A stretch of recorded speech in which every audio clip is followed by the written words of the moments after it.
Hello students, welcome to Education academy.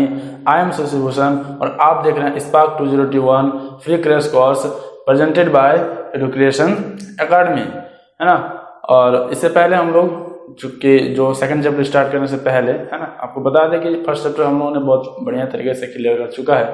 यदि आप वो वीडियो नहीं देखे हैं तो प्लीज़ वो जाकर वीडियो देखें, है ना, क्योंकि फर्स्ट चैप्टर यदि पूरा ना हो तो सेकंड चैप्टर पूरा करके थोड़ा आपको अफसोस लगेगा कि फर्स्ट चैप्टर कहाँ गया।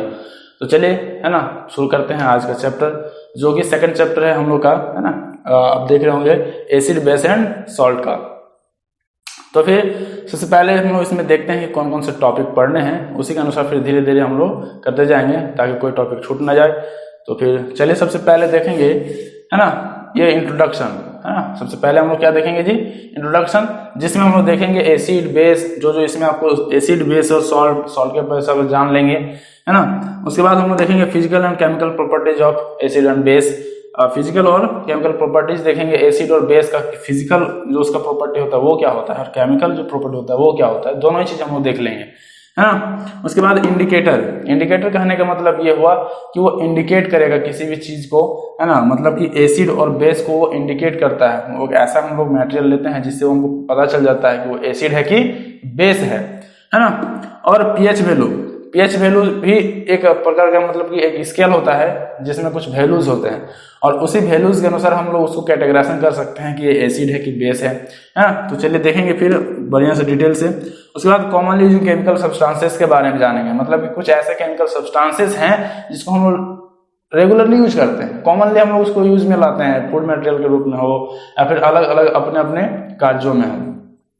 तो उन सब के बारे में इस चैप्टर में बात करनी है ना। ये 4-5 टॉपिक्स हैं जो देख लेंगे तो सोचिए आपका चैप्टर क्लियर है ना। तो फिर चलिए शुरुआत करते हैं ना। तो गाइज हम लोग देखते हैं इस चैप्टर का जो सबसे पहला हीरो होगा वो एसिड होगा। मतलब सबसे पहला टॉपिक हम लोग एसिड के बारे में बात करते हैं क्योंकि सबसे पहले उसी का नाम दिया गया है।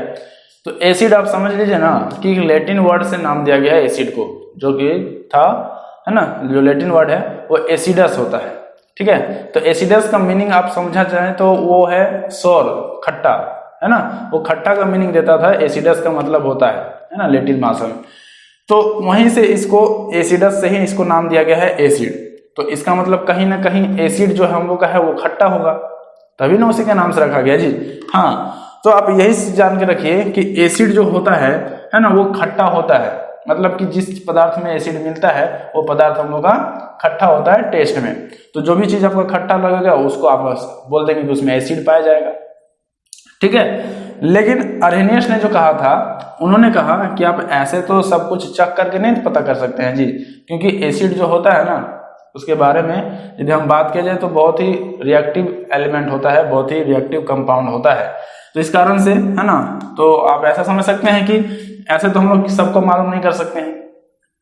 इसीलिए क्या किया उन्होंने, कहा कि यदि आप मतलब कि एसिड को, है ना, एसिड को यदि आप पानी में, वाटर में यदि आप उसको सॉल्यूशन बना लें तो आपको ना H+ आयन मिल जाएगा।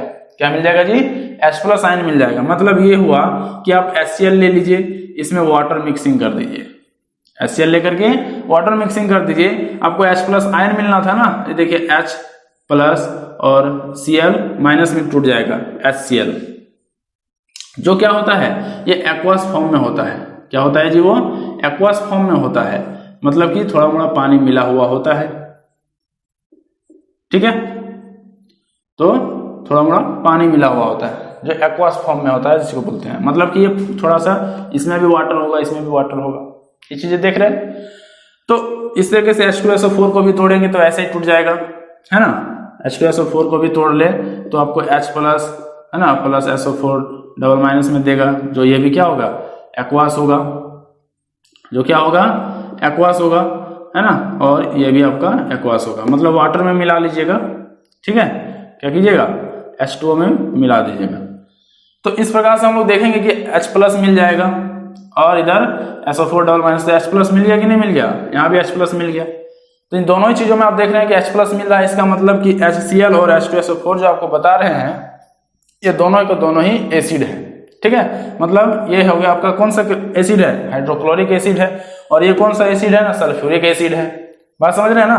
तो इसी प्रकार से हम लोग एसिड का पहचान हम लोग अपने तरीके से कर सकते हैं कि चलो भाई ठीक है ये दिया तो हम लोग वाटर में मिला के देखते हैं। तो लैब में हो चाहे कहीं भी हो, आप इस तरीके से अपना परीक्षण करके मतलब आप प्रैक्टिकल करके मालूम कर सकते हैं। और यदि बात की जाए इसकी फिजिकल प्रॉपर्टीज की, तो फिजिकल प्रॉपर्टीज भी देख लेते हैं। केमिकल प्रॉपर्टीज को हम लोग रिएक्शन के अनुसार देखेंगे तो उसको बाद में क्लियर करेंगे। फिलहाल हम लोग फिजिकल प्रॉपर्टीज देख लेते हैं क्या है। यदि बात किया जाए तो वो अभी हम आपको बताएंगे वो खट्टा लगता है यदि आप टेस्ट करें उसको तो सोर इन टेस्ट में कैसा होता है, सोर होता है, खट्टा होता है ना, कलरलेस होता है। एसिड इज कलरलेस, एसिड क्या है, कलरलेस होता है। उसके बाद यदि आप एसिड को पानी में मिलाएंगे तो वो मिल जाएगा, सोल्यूबल इन वाटर है कि नहीं। आप जो भी एसिड अटैक देखते होंगे वो आपको लिक्विड जैसा दिखता होगा। आप ऐसा समझ लीजिए कि उसमें 0.5% 1% होगा उसमें, और उससे ज्यादा नहीं होता है, ठीक है ना। तो हाँ, तो सोल्यूबल इन वाटर होता है ना। वो भी मैंने जला हुआ खराब होता है, न तो पता चलेगा जिस उस पर रखा गया ना वही फूट जाएगा। तो सोल्यूबल इन वाटर होता है, मतलब पानी में आप उसको घोल सकते हैं। और ब्लू लिटमस को वो रेड कर देता है, ब्लू लिटमस को वो रेड करता है। लिटमस पेपर क्या होता है वो हम लोग जानेंगे इंडिकेटर में, क्योंकि आप वो एक प्रकार का ऐसा पेपर होता है जिसको हम लोग काम आता है एसिड और बेस को क्या करने में, पहचानने में, उसको इंडिकेट करने के लिए कि ये एसिड है कि बेस है। तो आप जैसे समझ लीजिए कि जब ब्लू लिटमस पेपर यदि आप लेंगे ना तो वो उसको क्या कर देगा, जैसे आप एसिड में, जैसे आप एसिड सॉल्यूशन में आप इसको डालेंगे तो रेड जो मतलब कि ब्लू पेपर होगा वो रेड में चेंज हो जाएगा, ठीक है, इस प्रकार से। और अभी हमने आपको बताया कि एसिड जो क्या करता है वो H+ आयन देता है, तो H+ आयन दे देगा, ठीक है। इस तरीके से बातें होती हैं हम लोग के पास। और यहाँ पर है strong base, weak base, concentrated base और डाइल्यूटेड बेस। मैंने इतने भागों में हम लोग एसिड को कैटेगराइजेशन करके जान सकते हैं कि ये एसिड है, ये एसिड है, ये एसिड है। तो कैसे जानेंगे स्ट्रॉन्ग एसिड? अच्छा, स्ट्रॉन्ग एसिड हम लोग उसको बोलेंगे ना जैसे कि HCl, H2SO4 है ना, और आपका ले सकते हैं। तो स्ट्रॉन्ग एसिड की हम लोग बात करें तो मतलब कि जो फुल्ली हमको H+ दे देगा, क्या करेगा जी, फुल्ली H+ हमको दे देगा, उसी चीजों को बोलते हैं हम लोग स्ट्रॉन्ग एसिड। मतलब कि पूरी तरीके से केमिकली होता है, ये जान लीजिएगा। जो भी आपका स्ट्रॉन्ग एसिड होगा ना वो पूरी तरीके से केमिकली होगा। वीक एसिड की बात करते हैं तो वीक एसिड कहने का मतलब कि आपका वो एसिड्स जो आपको प्रैक्टिकली मतलब कि नेचुरली मिल जाता है, जैसे कि ऑक्जेलिक है ना, ऑक्जेलिक एसिड। उसके बाद फॉर्मिक एसिड, फॉर्मिक एसिड भी आपको क्या मिल जाएगा, आपको नेचुरली मिल जाएगा, है ना। टर्टरिक एसिड, टर्टरिक एसिड भी आपको ऐसे नॉर्मली मिल जाएगा। तो इन चीजों को हम लोग क्या बोल सकते हैं कि ये वीक एसिड है। CH3COOH ले लीजिए, CH3COOH यदि आप लेंगे तो ये भी पूरी तरीके से H+ नहीं दे पाता है ना। तो जिस कारण से इन सारे एसिड्स को वीक एसिड बोला जाता है। और ये देख रहे हैं ना, ऑर्गेनिक, फॉर्मिक, टर्टरिक, ये सारे क्या हैं कि आपके नेचुरली मिल जाते हैं। तो नेचुरली मिलने वाले को हम लोग क्या बोल देंगे कि ऑर्गेनिक, ऑर्गेनिक एसिड भी बोल सकते हैं इसको, ठीक है ना। ये तो पहले की वीक एसिड होता ही है, लेकिन साथ में ये नेचुरली मिल जाता है, जिस कारण से हम लोग इसको ऑर्गेनिक एसिड भी बोलते हैं। फिर कंसंट्रेटेड एसिड की बात करें तो कंसंट्रेटेड एसिड में कुछ नहीं है, बस एक ही बेसिक याद रखना है कि इसमें जो एसिड का जो मात्रा होगा है ना वो ज्यादा होगा, और वाटर की जो क्वांटिटी होगी वो कम होगा। मतलब कि एक सॉल्यूशन बना लीजिए वाटर का और एसिड का, और उसमें एसिड जो है ज्यादा रखिए और वाटर को कम रखिए, या फिर उसमें सिर्फ ही सिर्फ एसिड होगा, वाटर का जो क्वांटिटी होगा वो बहुत ही कम होगा। बात समझ रहे हैं ना। तो इसीलिए हम लोग क्या करेंगे, उसको कंसंट्रेटेड एसिड बोलेंगे। और उसी का जस्ट ऑपोजिट हम लोग बोल सकते हैं डाइल्यूटेड एसिड का। डाइल्यूटेड एसिड में क्या करेंगे कि वाटर का एफिशिएंसी ज्यादा करेंगे, उसका वेटेज ज्यादा करेंगे, और एसिड का कम कर देंगे। वाटर का ज्यादा रहेगा, वाटर का एफिशिएंसी क्या होगा, मोर होगा, किससे, एसिड से। और इसमें एसिड का एफिशिएंसी ज्यादा होगा, मतलब उसका जो वेटेज होगा ज्यादा होगा, उसका क्वांटिटी ज्यादा होगा। तो आप इसी चीज को कंसंट्रेटेड बोल देंगे और इसको डाइल्यूटेड बोल देंगे, ठीक है। इस प्रकार से बात है। तो फिर चलिए हम लोग इस ऐसे ही हम लोग अगला भी देख लेते हैं कि क्या होता है ना। तो देखिएगा इस अब हम लोग जानते हैं बेस के बारे में, है ना। सेकंड टॉपिक जैसे एसिड हमने देखा था वैसे बेस भी है ना। इस फिल्म में हम लोग 3 हीरो हैं, लेकिन एसिड और बेस का आप समझ सकते हैं कि इसी पूरे फिल्म में यही लोग छाया हुआ रहता है। सॉल्ट जो है एसिड और बेस के कारण ही बनता है। तो आप ऐसा समझ सकते हैं कि जो मेन लीड हीरो में है एसिड और बेस ही है। तो चलिए बात करते हैं अब बेस की। तो बेस यदि हम लोग देखेंगे तो आप ऐसा समझ लीजिए कि वो है ना, बचपन में जैसे हम लोग क्या करते थे कि नहाने वगैरह के समय में अब देखते होंगे कि क्या होता था, साबुन का झाग हम लोग का मुंह के अंदर चला जाता था। कैसा टेस्ट लगता था, है ना, थोड़ा कड़वा जैसा अजीब लगता था। तो वही आप समझिए कि वो जो साबुन जो बना होता है ना, वो बेस से ही बना होता है। केमिकल बेस जितने भी होते हैं ना, उसी से साबुन वगैरह, डिटर्जेंट पाउडर वगैरह बनाया जाता है। तो इसका मतलब ये हुआ कि बेस जो है आपको बीटर होता है। टेस्ट में कैसा होता है, जो वो बीटर होता है। आप यदि उसको चख के पसंद, यदि चख के आप समझ सकते हैं तो आपको लगेगा बीटर जैसा, है ना, टेस्ट उसका कड़वा थोड़ा सा। तो उसी चीज को हम लोग क्या बोलेंगे, बेस बोल देंगे। लेकिन अरेनियस जो कहते हैं कि नहीं, आप तो सारे बेस को चख के देखें, उससे अच्छा है कि आप इसको यदि प्रैक्टिकली समझना चाहें तो आप ले लीजिए उसको और पानी में उसको मिला दीजिए। मतलब कि हम लोग एक बेस लेते हैं NaOH, एक बेस लेते हैं NaOH, और इसको हम लोग क्या करते हैं, डिजोल्व करते हैं वाटर में। क्या करते हैं जी, डिजोल्व कर दिया वाटर में। अब हम लोग को मिलेगा क्या मालूम है आपको, Na+ और OH- मिल जाएगा एक्वास फॉर्म में। एक्वास फॉर्म में, है ना, ये Na+ और OH- मिल जाएगा। तो Na+ और OH- का मिलना कहने का मतलब आपको इसमें देख रहे हैं OH- मिला हुआ है। चलिए भाई CaOH2 ले लेते हैं, इसको भी वाटर में मिला देते हैं। तो क्या मिल जाएगा, Ca++ एक्वास फॉर्म में, और फिर OH- मिलेगा जो भी एक्वास फॉर्म में। बात समझ में आ रहा है कि नहीं आ रहा है? तो ये जो सारी चीजें आप देख रहे हैं कि OH- मिल रहा है, उसमें भी OH- मिल रहा है, तो इसका मतलब आपको दिमाग में कुछ आ रहा होगा कि जैसे एसिड में H+ मिल रहा था, इसमें OH- मिलेगा। उसमें H+ मिल रहा था, इसमें OH- मिलेगा। यानी कि जिस सब्सटेंस को हम लोग पानी मिलाने के बाद OH- मिलेगा, आप उसको क्या बोल देंगे कि बेस है। ठीक है ना, क्या बोल देंगे जी, बेस है। तो बस यही आपको ध्यान में रखना है कि जहां पर से OH- मिला वो बेस कहलाएगा। बात करते हैं फिजिकल प्रॉपर्टीज को। तो अभी बताया वो बीटर होता है टेस्ट में, है ना, बीटर इन टेस्ट होता है। सॉपी इन टच, आप उसको टच करेंगे ना तो थोड़े से सॉपी जैसा लगेगा, मतलब फिसलन टाइप का लगेगा आप उसको, तो आप समझ जाएंगे कि वो क्या है, बेस है ना। सॉल्युबल इन वाटर, क्या होता है, पानी में घुलता भी है और नहीं भी घुलता है ना। इनसॉल्युबल भी होता है और सॉल्युबल भी होता है, मतलब कुछ जो होते हैं वो घुलते हैं, कुछ जो है नहीं भी घुलते हैं, ये भी ध्यान में रखना है ना। इनसॉल्युबल और सॉल्युबल दोनों होता है। कलरलेस तो होता है, जितना भी आप साबुन, डिटर्जेंट, पाउडर देखते हैं ना, वो चीज कलरलेस होता है।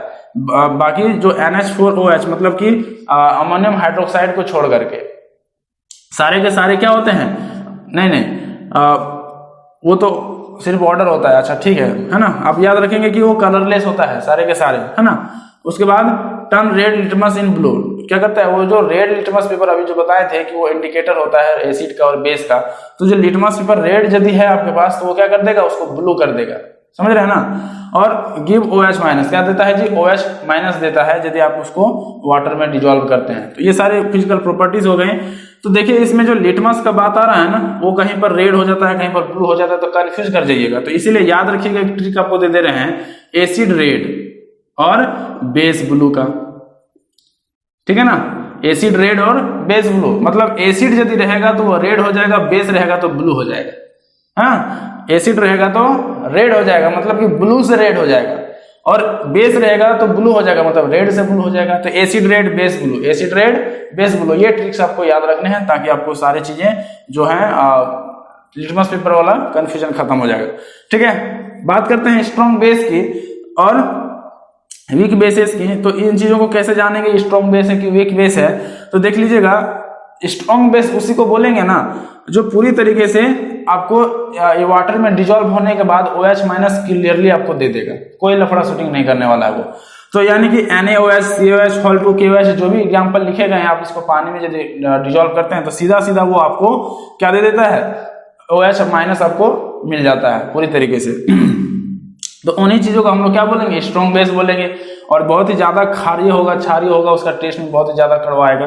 आप समझ जाएंगे जब स्ट्रॉन्ग बेस लेंगे तो कि हाँ ये बहुत ही ज्यादा कड़वा है ना। और NaOH का हम लोग डिटर्जेंट पाउडर बनाने में फिर काम भी आता है। वीक बेस कहने का मतलब हुआ NH4OH, है ना। ये क्योंकि अब सीधा सा बात है कि OH माइनस को क्लियरली वो दे नहीं पाता है जिस कारण से, है ना। और ये देखिए पिरिडीन, मिथाइल ऑरेंज, ये सारे के सारे ऑर्गेनिक बेस हो जाते हैं, मतलब कि नेचुरली हम लोग को मिल पाता है। और है ना स्ट्रॉन्ग बेस मालूम है, ये इन चीजों को NaOH, COH2, KOH, ये सारी चीजें देख रहे हैं ना, जो पूरी तरीके से OH माइनस दे पाता है, इसको अल्कलीज भी बोलते हैं, है ना। ये बात याद रखिएगा, कभी कभी पूछता है ना, कि अल्कलीज। बताइए कि अल्कलीज का एग्जांपल दे दीजिए कि अल्कलीज क्या होता है। तो मतलब ये आप बोल दीजिएगा जो पानी में डिजॉल्व होने के बाद, है ना, base is dissolve in water, है ना। जब बेस को डिजॉल्व किया जाता है वाटर में, देन इट इज कंप्लीटली क्या करता है, वो पूरी तरीके से टूट जाता है और एंड गिव OH माइनस, और क्या देता है, OH माइनस देता है। तो आप उसको क्या बोल देंगे, स्ट्रॉन्ग बेस बोलेंगे, ठीक है ना। वीक बेस में क्या हो जाएगा जी, जो को पूरी तरीके से OH माइनस नहीं दे पाएगा। कंसंट्रेटेड बेस की बात करें तो उसी तरीके से है ना, कि बेस का जो क्वांटिटी होगा वो वाटर से ज्यादा होगा, तो आप उसको क्या बोल देंगे, कंसंट्रेटेड बेस है। डाइल्यूटेड बेस में क्या बोल देंगे कि बेस का जो वेटेज होगा वो वाटर से कम होगा, है ना। तो उन चीजों को हम लोग क्या बोल देंगे कि डाइल्यूटेड बेस है, मतलब पानी ज्यादा मिला देंगे और डिटर्जेंट पाउडर को हम लोग हल्का से दे दिया, पानी मिलाते जा रहे हैं, ऐसा समय आएगा कि लगेगा ही नहीं उसमें कभी हम लोग डिटर्जेंट पाउडर मिलाए थे, तो क्या हो जाएगा, पूरी तरीके से डाइल्यूटेड हो गया, खत्म हो गया उसका। तो जितना डाइल्यूटेड करेंगे वाटर मिलाते जाना है ना। तो गाइज अभी हम बात करते हैं लिटमस पेपर का, है ना। वो बोले थे इंडिकेटर है, तो चलिए पहले इंडिकेटर के बारे में थोड़ा सा जानते हैं कि क्या है इंडिकेटर, है ना। इंडिकेटर वो होता है जिस वैसे सब्सटेंसेस होते हैं, बहुत सारे ऐसे सब्सटेंसेस होते हैं जिसमें हम लोग क्या करते हैं कि उसके कारण से जान पाते हैं कि जो सॉल्यूशन हम लोग लिए हैं वो किस प्रकार का सॉल्यूशन है, एसिड है कि बेस नेचर का, किस नेचर का है, वो हम लोग को पता चल जाता है, ठीक है ना। तो उसके लिए हम लोग बोल सकते हैं कि the substances that which indicate, है ना, कि the acidic nature and basic nature of solution, है ना, कि जो हम लोग को क्या बताता है कि ये जो सॉल्यूशन है वो एसिडिक नेचर का है कि बेस नेचर का है ना, दैट इज कॉल्ड इंडिकेटर। वो क्या कहलाता है कि इंडिकेटर कहलाता है। तो इंडिकेटर्स को हम लोग ना कितने भागों में बांट रहे हैं, 3 भाग में बांट करके हम लोग पढ़ते हैं, ठीक है। कैसे, नेचुरल इंडिकेटर, सिंथेटिक इंडिकेटर, है कि नहीं, सिंथेटिक इंडिकेटर और ऑल्फैक्टरी इंडिकेटर। तो नेचुरल इंडिकेटर सबसे पहले बात करें तो नेचुरल में मतलब कि जो हम लोग को नेचुरली मिल जाता है, जो चीज हम लोग बनाना नहीं पड़ता है लैब में वगैरह में। तो जैसे लिटमस पेपर आप लोग को कागज जो होता है वो बनाया जाता है, आपका एक पौधा होता है ना, उसी से ये लिटमस पेपर जो है बनाया जाता है। और रेड कैबेज, है ना, कैबेज की तरह होता है, रेड कैबेज होता है ये भी। और टर्मरिक, है ना, टर्मरिक जो होता है वो भी आपको बता सकता है एसिड है कि बेस है। तो लिटमस वाला अभी तो बताए थे आपको, है ना, कि जैसे बेस क्या क्या करेगा, ये ब्लू कर देगा, मतलब कि यदि आप बेस को ब्लू कर देगा, यदि आप बेस लेते हैं रेड वाले को लेते हैं तो वो ब्लू कर देता है, ब्लू में नो चेंजिंग होगा। और यदि हम लोग एसिड का बात करें तो एसिड, यदि एसिड रहेगा तो वो रेड कर देगा, ब्लू को रेड करेगा, और रेड लेंगे तो उसमें कोई चेंजिंग नहीं करेगा। उसी तरीके से रेड कैबेज भी क्या करता है, अपने कलर को चेंजिंग को दिखा देता है, रेड से कुछ हो जाएगा तो मालूम हो जाएगा कि ये क्या है, अलग अलग कलर दिखाने लगेगा। टर्मरिक तो येलो कलर होता है कि नहीं। तो यदि आप उसको एसिड में डालेंगे तो नो चेंज दिखाएगा, एसिड में डालेंगे तो नो चेंज दिखाएगा, लेकिन जैसे आप उसको बेस में डालेंगे ना, बेस में डालते ही वो रेड हो जाएगा। फिर ज्यादा यदि ओवर रिएक्टिव है, मतलब बेस जो है बहुत ही ज्यादा कंसंट्रेटेड है, तो धीरे धीरे वो ब्राउन कलर में बदल जाएगा। तो बेस को क्या करेगा, वो रेड कर देगा, बाकी को कोई चेंजिंग नहीं करता है, समझ गए कि नहीं। हाँ, और सिंथेटिक कहने का मतलब साफ बात है कि जो केमिकल सब्सटेंसेस हम लोग मालूम कर लेंगे, है ना, केमिकल सब्सटेंसेस होते हैं इसमें, वो जो भी इंडिकेटर्स होते हैं वो सारी चीजें जो क्या होगी, केमिकल सब्सटेंसेस होगी। और उसमें जो हम लोग देखेंगे कि मिथाइल ऑरेंज होगा, फेनोल्फथालीन होगा। तो मिथाइल ऑरेंज क्या करता है कि यदि हम लोग बेस है कि नहीं, और यदि एक बेस रहेगा तो बेस क्या करेगा पता है, येलो हो जाएगा। बेस क्या करेगा, येलो हो जाएगा, मतलब ऑरेंज से सीधा किस में चेंज हो जाएगा, येलो में। और एसिड क्या करेगा, पिंक हो जाएगा। एसिड क्या हो जाएगा जी, पिंक कर देगा, ऑरेंज से सीधा पिंक कर देगा, मतलब एसिड समझ लेना है जैसे उसमें डालेंगे तो। और बेस क्या कर देगा, येलो कलर कर देगा मिथाइल ऑरेंज को, ऑरेंज से येलो दिखने लगे मतलब आप समझ जाइए कि बेस है। तो कितना आसानी से हम लोग पहचान सकते हैं एसिड और बेस को, देख रहे हैं ना, है ना, बिना उसको टच किए, बिना हम लोग टेस्ट किए। टेस्ट करने लगेंगे एसिड को तो पता चला कुछ और ही गड़बड़ हो गया, है ना। कभी भी एसिड को टेस्ट नहीं करना चाहिए, है ना, खास करके तो जीव हो या फिर कोई भी हम लोग स्किन वगैरह सटने नहीं देना चाहिए। मालूम होगा एसिड के बारे में कितना ज्यादा प्रॉब्लम करता है। फिनोप्थेलिन की बात करें तो फिनोप्थेलिन में एसिड से कोई प्रॉब्लम नहीं होता है इसको। जैसे ही हम लोग का बेस आता है ना, बेस को ये पिंक कर देता है। देखिए इसमें याद रखिएगा, है ना, कि एसिड जो है इसमें पिंक होता है लेकिन इसमें बेस पिंक हो जाता है। किसमें? फेनोल्फथलीन में। और एसिड में नो चेंज होता है ना। तो एसिड जो रहेगा तो नो चेंज होगा, मतलब समझ जाइए एसिड हो गया भाई, ये तो कुछ भी चेंज नहीं कर रहा है। और जैसे बेस में डालेंगे पिंक हो जाएगा। तो ये फेनोल्फथलीन की बात होती है। और सिंथेटिक इंडिकेटर होता है, मतलब इस सबसे केमिकल सब्सटेंसेस रहती हैं। बात करते हैं ऑल्फैक्टरी इंडिकेटर। ऑल्फैक्टरी मतलब कि सेंट से भी हम लोग जान लेते हैं, है ना, इसमें सेंट ले जाता है, ऑर्डर होता है, ऑर्डर। जैसे हम लोग बोलेंगे ऑल्फैक्टरी इंडिकेटर, है ना, जो हम लोग सेंट लेकर के हम लोग बोल देंगे तो उस सिस्टम को क्या बोलते हैं? ऑल्फैक्टरी इंडिकेटर होता है। मतलब जैसे दही का सेंट रहेगा, है ना, कर्ड जिसको हम बोलते हैं, तो कर्ड का सेंट आपको कैसा लगेगा? और यदि इसी चीज को हम लोग इमली ले लेंगे तो कैसा लगेगा? बात समझ रहे हैं ना। तो दोनों ही चीजों हम लोग का अलग अलग होता है। दही और इमली में दोनों का सेंट थोड़ा अलग अलग होता है कि नहीं? ये भी एसिड है, ये भी एसिड है, तो वो भी हम लोग बोल सकते हैं। मतलब कि आपके दिमाग में याद रखने की जो मतलब आप 10,000 से ज्यादा ऑर्डर आप याद रख सकते हैं, समझ गए ना। पहले तो बोला जाता है 2 मिलियन याद रख सकते हैं, लेकिन फिर जैसे हुआ तो बोला कि 10,000 मिलियन आप एक्यूरेटली लगभग याद रख सकते हैं। तो सोचिए कि हम लोग ऑल्फैक्टरी इंडिकेटर्स भी हम लोग यूज कर सकते हैं। यदि हम लोग उसको एक बार पहचान दे दिया जाए कि भाई ये एसिड है, ये बेस है कि नहीं। मान लीजिए कहीं पर साबुन है तो उसका सेंट आप लोग पहचान लेंगे तो बोल देंगे ये साबुन था, है कि नहीं। जैसे हम लोग कोई भी खाते हैं, यदि साबुन वगैरह थोड़ा सा मिला होता है तो हम लोग बोल देते हैं कि वो उसमें साबुन था। तो इसका मतलब कि हम लोग कैसे जान लिए? ये सेंट से जान लिए, टेस्ट से जान लिए। तो इसी चीज को हम लोग बोलते हैं ऑल्फैक्टरी इंडिकेटर, है ना। इसमें ऑर्डर काम करता है। क्या करता है जी? ऑर्डर काम करता है। लगभग 10,000 आप दिमाग में रख सकते हैं। तो सोचिए। तो चलिए ये था हम लोग का इंडिकेटर का बात, है ना। आगे चलते हैं फिर। तो फ्रेंड्स देखते हैं केमिकल प्रॉपर्टीज ऑफ एसिड, ठीक है। तो एसिड में हम लोग जो अलग अलग चीजों से रिएक्शन करवा करके हम लोग इसका प्रॉपर्टी देखते हैं कि कैसा ये बिहेवियर करता है। तो सबसे पहले हम लोग इसको मेटल से करते हैं, ठीक है जी। मेटल, तो मेटल लेना चाहें तो हम लोग ले लेते हैं इसको Na ले लेते हैं जी। क्या ले लिए? Na, सोडियम मेटल है आपका। और ये ले लिया HCl, जो कि क्या करेगा? एसिड का काम करेगा, है ना। एसिड को हम लोग क्या कर रहे हैं? मेटल के साथ पहले रिएक्शन करवा के देख रहे हैं क्या हो रहा है। नहीं, क्या करेगा? NaCl बना लेगा जी। ये Na जाकर के Cl बना लेगा, जो कि एक प्रकार का सॉल्ट होगा। और H2 जो H बच गया वो H2 गैस बन करके रिलीज हो जाएगा। क्या हो जाएगा जी? H2 गैस बन के आपको वो रिलीज कर देगा। तो इसी चीज को हम लोग देख रहे हैं कि यदि हम लोग मेटल को यदि एसिड के साथ रिएक्ट करवाया जाए तो क्या बन रहा है? सॉल्ट बन रहा है। मतलब कि मेटल को एसिड के साथ रिएक्ट करवा दिए तो बन गया सॉल्ट। क्या बन जाएगा? सॉल्ट। और H2 गैस रिलीज हो जाएगा, है कि नहीं। आप इसी चीज को याद रख सकते हैं अपने एग्जाम के लिए कि ऐसा ऐसा काम होगा, है ना। और आप एग्जाम्पल दे करके बता सकते हैं कि वह metal reacts with acid then to form a salt. क्या बनता है? एक सॉल्ट बनता है। एंड H2 गैस रिलीज, और H2 गैस रिलीज कर जाता है। इस तरीके से आप अपना लैंग्वेज लिख सकते हैं जब रिएक्शन का लिखने आ जाए तो हम लोग देख लें कि क्या निकलता है? सॉल्ट निकलता है। फिर देखते हैं कार्बोनेट के साथ किया जाए तो क्या निकलता है। कार्बोनेट के साथ करेंगे तो यह ले लेते हैं सोडियम कार्बन Na2CO3। ये कार्बोनेट है आपका। इसी चीज को हम लोग क्या करते हैं? HCl के साथ रिएक्शन करा देते हैं। तो इसमें भी क्या बन जाएगा पता है? NaCl बन जाएगा। ये NaCl बन जाएगा और साथ में CO2 गैस और H2O गैस, मतलब H2O बोले तो वाटर निकाल देगा, क्योंकि यहाँ पर C कार्बन था और ऑक्सीजन था, तो क्या बना देगा? CO2 बना देगा।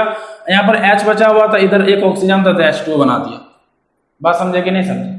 ये वाटर बना देता है जी। NaCl के साथ क्या बना देता है? वाटर बना देता है। तो ये चीजें मिल जाती हैं। तो यहाँ भी देख रहे हैं कि आपका सॉल्ट मिल रहा है, मतलब कि यहाँ भी सॉल्ट मिला, यहाँ भी सॉल्ट मिला। तो यदि हम लोग बोलते हैं कि कार्बोनेट के साथ, है ना, आप मेटल कार्बोनेट भी बोल सकते हैं इसको। मेटल कार्बोनेट के साथ यदि हम लोग एसिड को रिएक्ट करवाते हैं तो अभी सॉल्ट मिलता है ना। और CO2 गैस के साथ साथ वाटर भी आपका रिलीज कर देता है। बात समझ रहे कि नहीं? वाटर के साथ साथ ये भी रिलीज कर देता है। तो चलिए ये बात याद रखिएगा, है ना।